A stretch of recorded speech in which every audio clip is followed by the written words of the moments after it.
Hope you have a great lunch and get ready to dive into the future. Because this next session is where traditional finance meets the world of Web3. The convergence of tokenization, digital assets, and blockchain is completely rewriting how we think about ownership, assets, and even capital itself. From tokenized real estate to digital art and beyond. This panel explores what's real, what's next, and what's just hype. Please join me in welcoming our moderator, Melizza Anievas, co-founder and executive director at Women in Web3 Hong Kong, as well as senior vice president at China Information Technology Development and our panel of experts. Thank you so much for the quick introduction. Hey everybody, I'm Melissa. I'm here to moderate our conversation today. Our topic is on the topic of ownership and access between Wall Street and Web3. Joining us on the panel is Joshua Chu, co-chair of Hong Kong Web3 Association and various organizations. We have Syed Ahmed, who's founder and MD of FinTech Asia, and we also have with us Emil Chan, co-chair of the Hong Kong Digital Trade Association, Digital Finance Association. Welcome, everybody. So I'd like to open the floor with a basic question first. So this is open to everybody to discuss. How is Web3 fundamentally changing ownership concepts compared to traditional Wall Street models? Let me start easily. I think everybody understands internet. So it's a vehicle for us to transfer information from one side of the world to the other side without intermediaries. So nobody has to administer it, nobody owns it. Web3 make it to the other level. Not only we can transfer information, we can transfer ownership under the same mechanism that we required no intermediaries. So, and we do not require somebody who administers it. As long as the money machines are there running and the algorithm intact, then it works the same level as the internet. So I think Web3 is changing the way that we are transferring ownership over, the whole world. Well, I will give the counter argument, of course. I've always thought that a lot of the tokenization aspect is quite overhyped and has yet to be mature at this particular juncture. What we see a lot of times is just these, what we call blockchain wrappers, around concepts of saying this is wrapped around your stake in a particular asset or property, but whether you can really take it to court and enforce it has yet to be tested. Of course, we do have some pioneering works coming in all across various jurisdictions. Recently, we have actually talked about Dubai, FARA, which actually, under the FARA regime, they have tokenized real estate. Now, there's, of course, Dubai is actually one of those few jurisdictions that you can actually successfully tokenize real estate because there's no property transfer tax. If you try to do the same thing in Hong Kong, you basically have this huge conflict of interest against both the land registry as well as the stamp duty office because you don't take the cookies of the taxman. We are still using piles of paper for the deed. No, it's not the paper that is the problem. It's how can you ensure that each subsequent transaction they will pay their tax.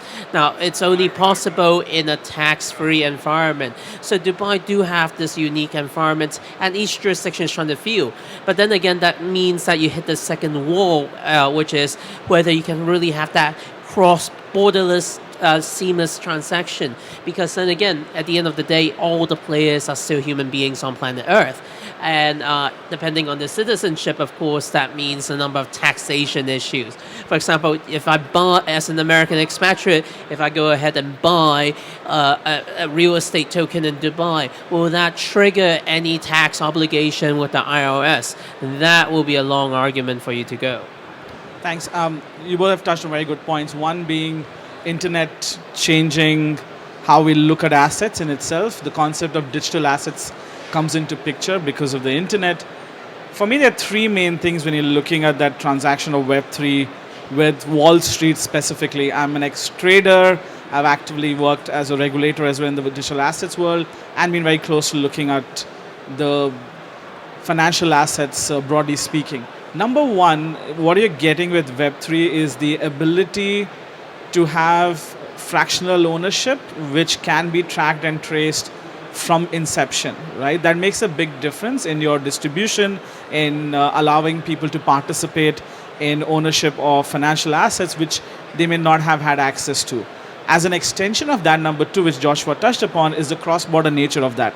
The modalities of taxation, the digitalization of land records or other elements, even for bonds and equity, etc., is an important element, but that's more down to how can we get the governments, etc., to first get digitalized and then get onto the blockchain. So that's number two.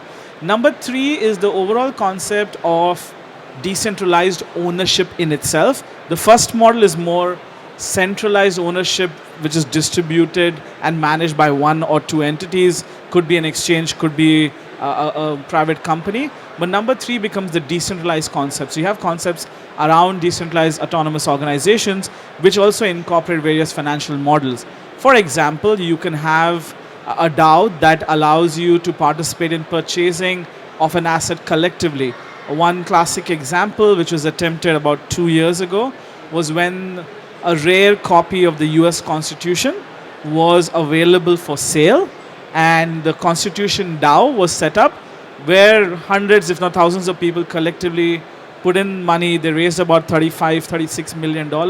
They lost out to a hedge fund manager who bid more. But essentially, if they had gone through, that would have then been owned by these hundreds of people collectively, right? And that makes a big difference to models which require you to go through painful, long processes for fractionalization at any level. So I'll stop there. Now, one of the things that I think is not really touched upon is we have done this for quite a few years by now. By this point, one of the problems a lot of people organizing these projects, when they fractionalize an ownership, the overarching value actually goes down for some reason. That's again market mechanisms, right? Going up or down just depends. It's a bit like when you have a share and you do a share split.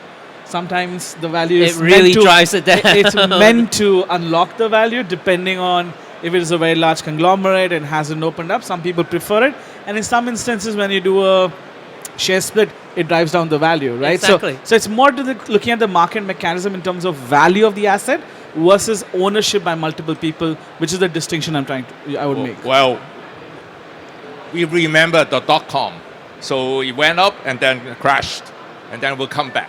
So my analog, the same. So it doesn't matter, whether it's solid or not at the moment. But if we keep trying using the mechanism, somehow they might, through the sandbox, that the regulatory sandbox, we might find a way out later on.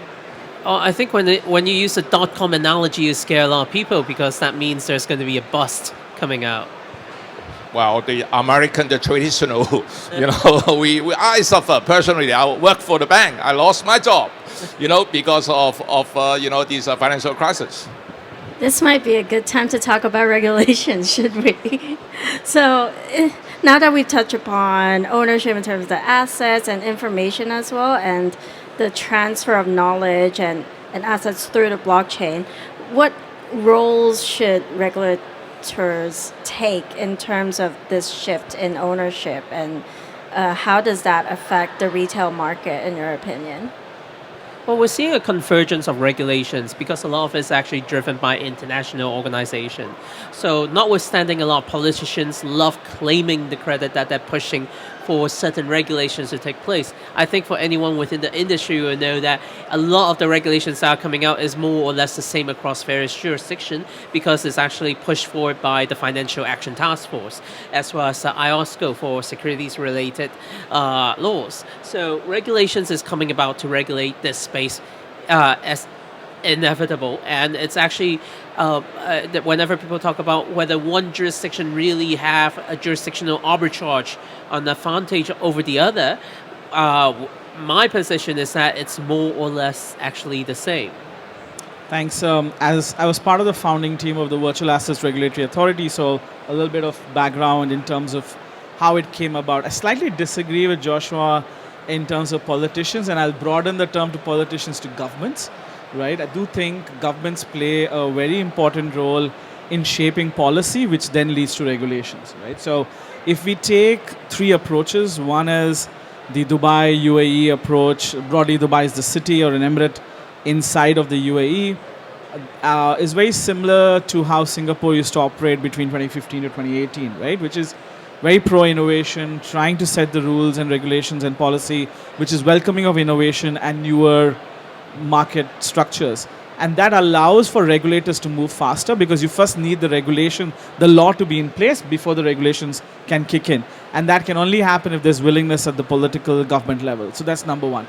Number two, once the regulations are in place, it's about how quickly can the regulators move. Now, VARA showed by the establishment, within a few months we had the regulations out, and within a few months subsequent to that, we had companies that were regulated under VARA. Now, what I'm saying is not on behalf of my employer in terms of VARA, but generally that approach helped because VARA focused a lot on bringing in talent, meaning people like me and others, who had experience with both digital assets and traditional finance, so they understand both and can then speak the conversation or language of the applicants. And that used to be a big difference when we used to speak to applicants about, we had very deep understanding of the virtual assets world. So that is very important. So that's the second approach. The third approach is the Hong Kong approach, right?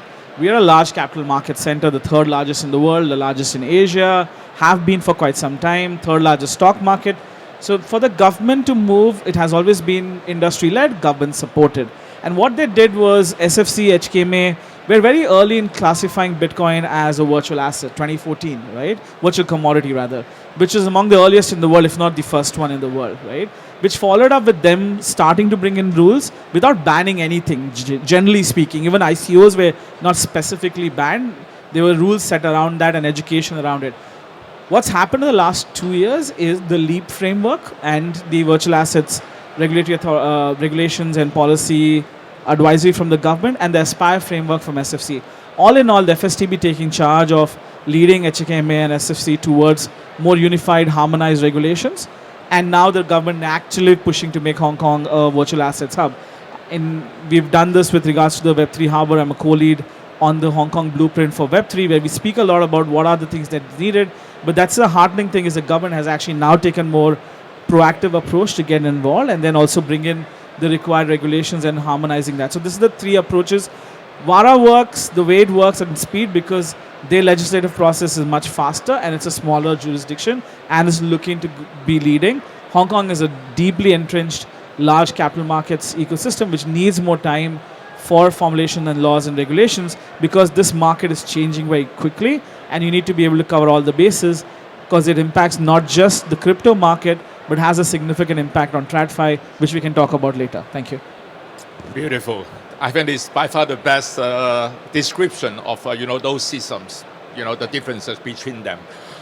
In my eyes, I think it's the time about innovation and disruptive world. I use the analog of how the Shenzhen was developed.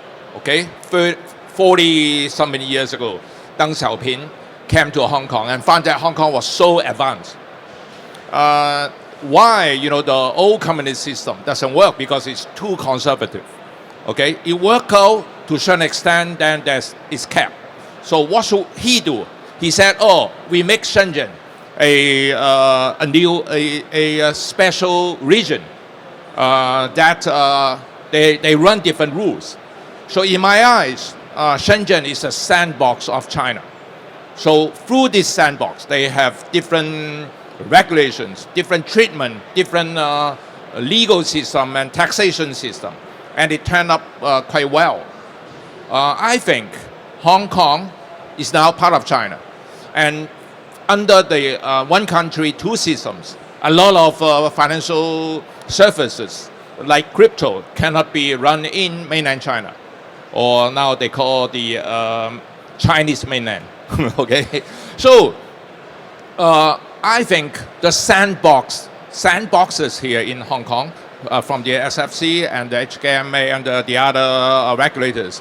I think we have to follow that successful case that we have to allow Hong Kong to try it out, to test it out, and if it works out, make it, a regional system. So my opinion is about, go back to the history and how we can transform. And then there's a successful case right next to Hong Kong, Shenzhen.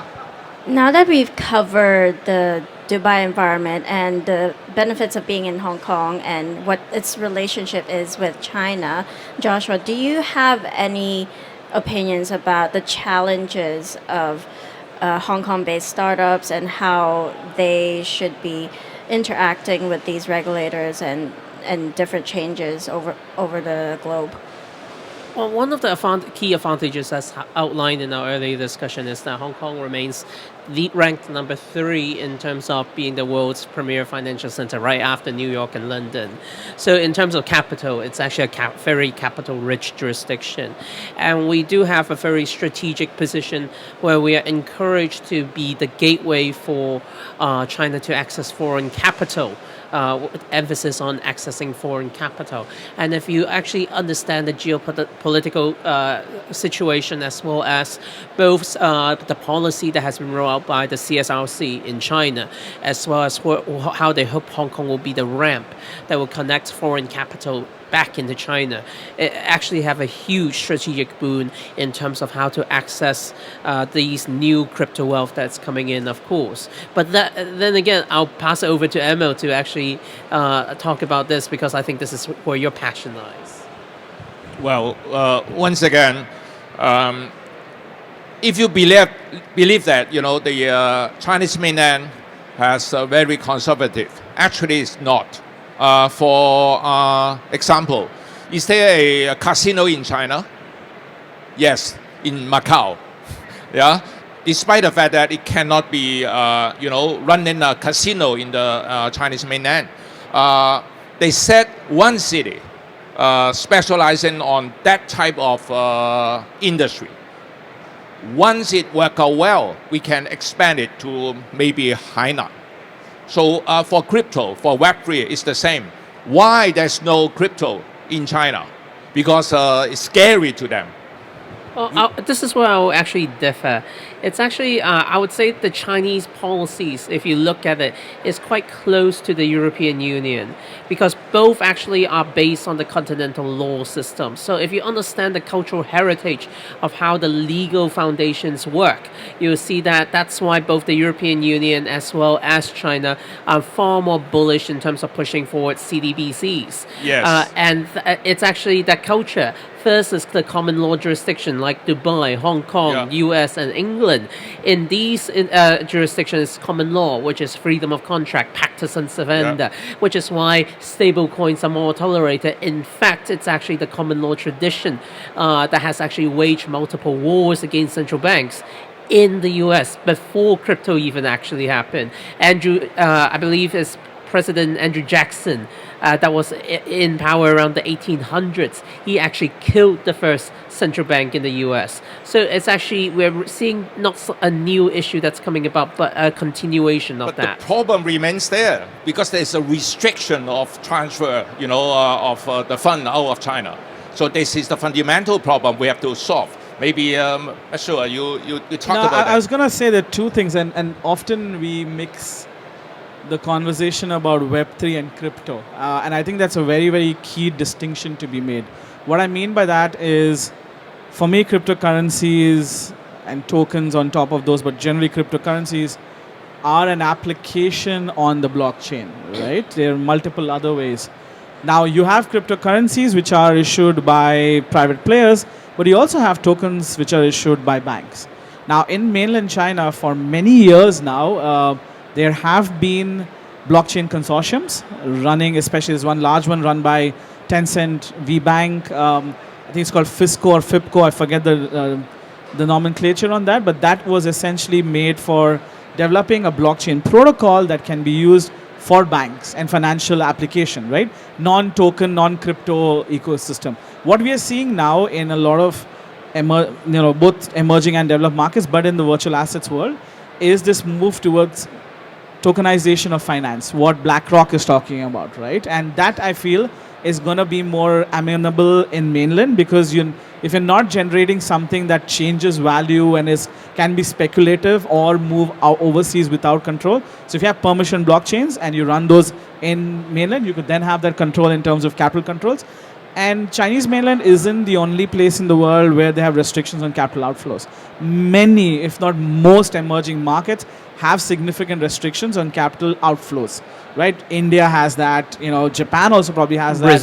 Brazil, and a lot of these countries do not allow for capital outflows, and this is highly restricted. So we sometimes too fixated on what happens in mainland, because we're here in a free zone, into a free market in Hong Kong, and it's anything can move in and out of Hong Kong as long as it's legal, and that's where the confusion happens. But I do believe that we already have the blockchainification of finance taking place in mainland China, and there are other elements happening. CBDC becomes one element of that, and once we see more openings with regards to the One Belt One Road, there will be more opportunities.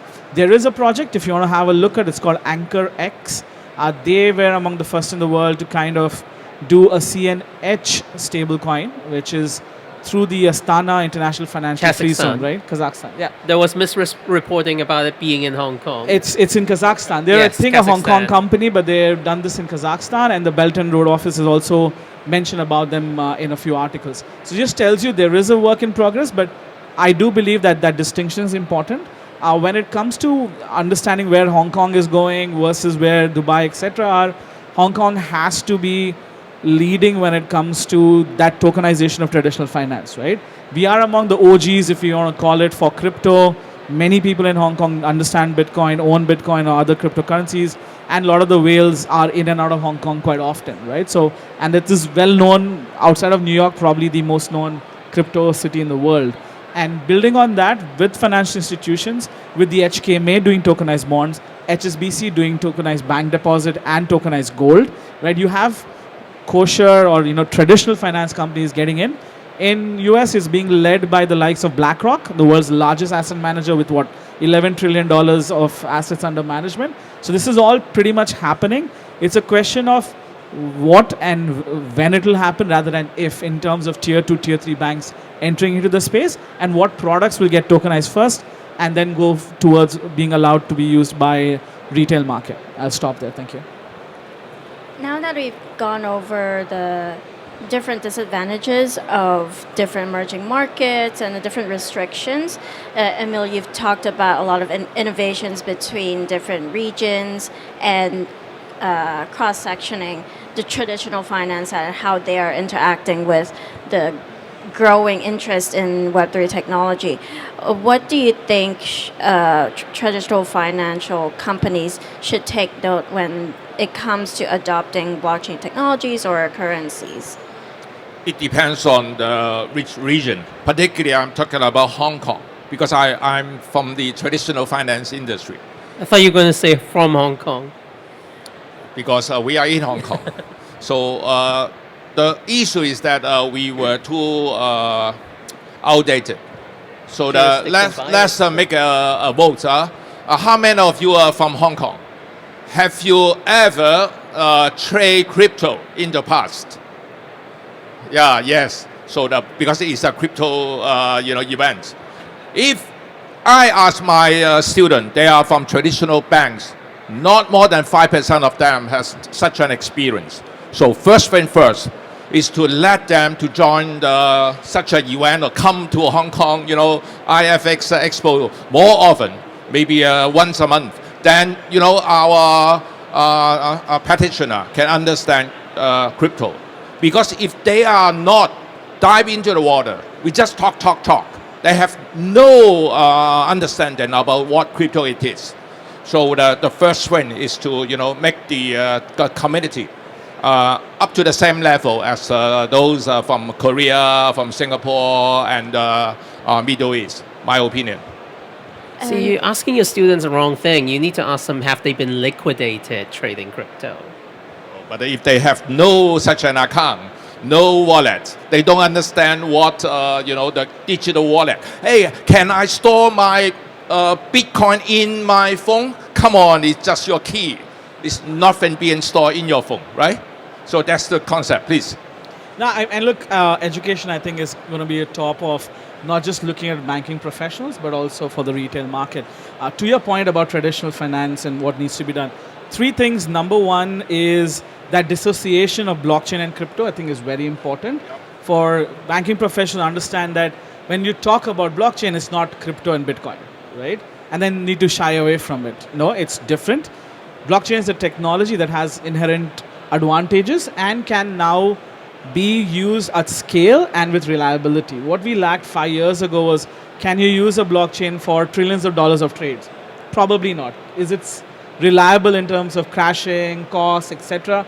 Probably not. Now you have that, right? When NASDAQ talks about tokenizing equity, that's your top 3, top 4 exchange in the world talking about doing that. LSEG, which is one of the largest in Europe, is already doing that in terms of building a blockchain platform.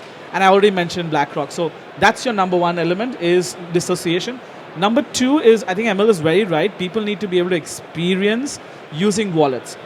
And that could be non-custodial wallets, be your MetaMask, etc., which I think HSBC did a very good action a few years ago, which I didn't understand till recently.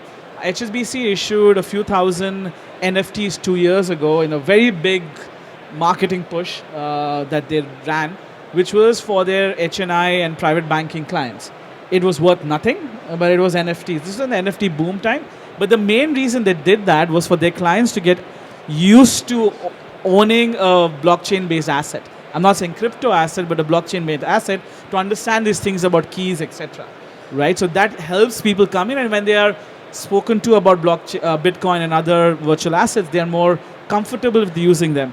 Number three, I believe they shouldn't be touching anything Bitcoin, Ethereum, etc., because there are enough and more issues where small mistakes can lead to complete loss of your digital asset, right? If you don't put the right code, I mean, if the numerical, alphanumerical code is not right, that can go to a wrong wallet, or it can go into the ether forever. There's a significant portion, I think between 10 to 20% of Bitcoin generated till date is lost in the ether, right? So that's about 200 to 400 billion dollars lost to the ether. You don't want that to happen for people entering a new asset class.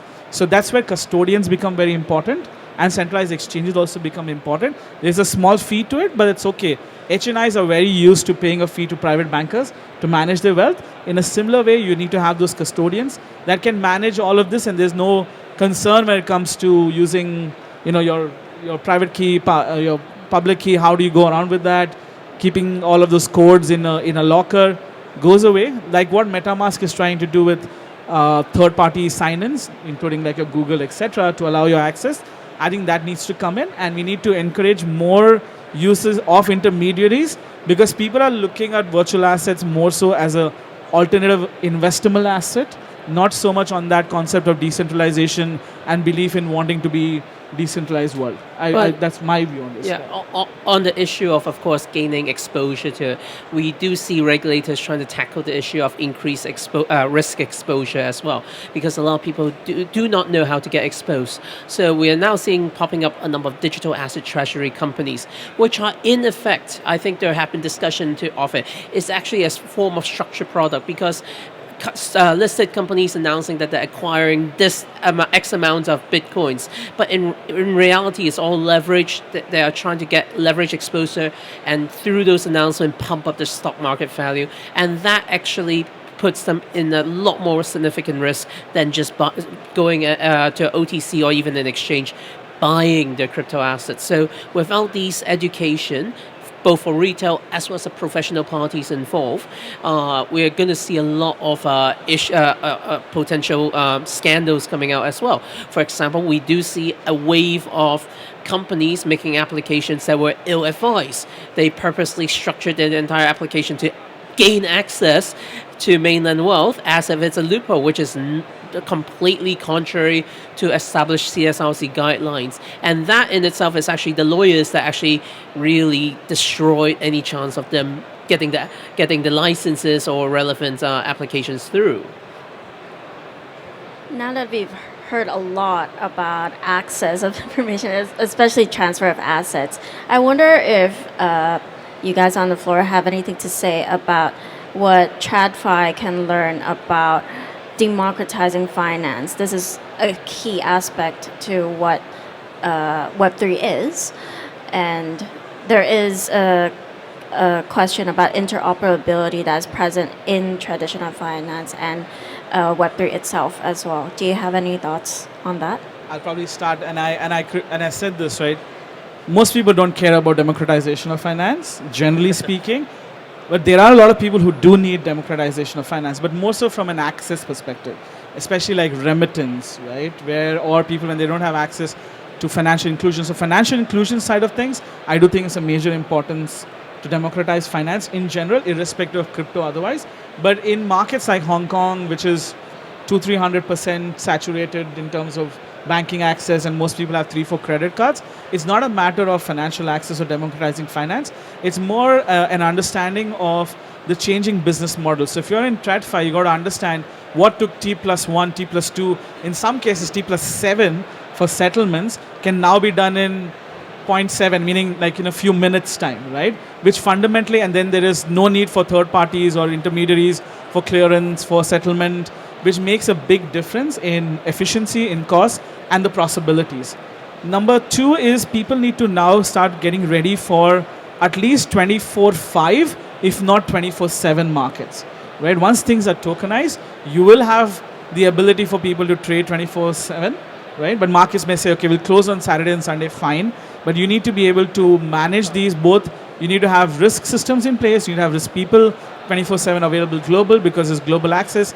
And you need to have your systems managing which can connect with the legacy system. So the interoperability piece comes into place. There are players like Chainlink and others who are working towards bridging TradFi with more DeFi or Web3 applications. I think that's going to be a very critical piece, which will take time. But I do think it's not a matter, again, of if it will happen, it's a question of when. And I see this in the next 3 to 5 years. Most tier 1 banks will be well set up, and tier 1 brokers will probably be well set up to provide access for crypto, but also for the blockchainification of finance. And I think we've ran out of time, so... Really? Any last comments? 30 seconds. 30-second pitch. 30 seconds for you, ML. Okay. So my opinion is that it's somewhat like in the past. Only the wealthier people, they have the chance to use the weapon or to ride on the horseback.